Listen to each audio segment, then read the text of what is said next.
ભાવનગરમાં સુભાષનગર સ્થિત ભગવાનેશ્વર મહાદેવ અને ભગવાન જગન્નાથજીની 41મી ભવ્ય રથયાત્રા નીકળશે। રથયાત્રા સમિતિએ પત્રકાર પરિષદ યોજીને માહિતી આપી હતી કે આ વર્ષે ભગવાનના રથને આકર્ષક ફૂલો, નવા વાઘા અને સાફાથી શણગારવામાં આવ્યો છે।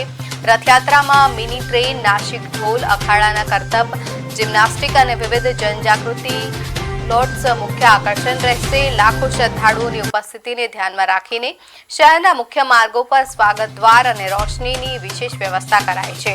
તેમજ સુરક્ષા અને ટ્રાફિક નિયમન માટે પોલીસ અને મહાનગરપાલિકા દ્વારા સંયુક્ત આયોજન કરવામાં આવ્યું છે। આ સમગ્ર રથયાત્રાનું સોશિયલ મીડિયા પર લાઈવ પ્રસારણ પણ કરવામાં આવશે।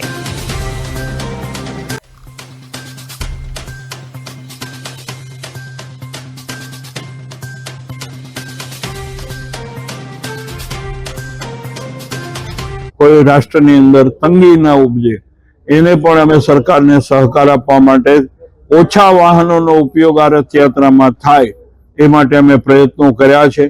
ગયા વખતે 82-83 વાહનો હતા એને બદલે આ વખતે અમે છટણી કરી અને 60 ટ્રકો આ રથયાત્રામાં જોડનાર છીએ।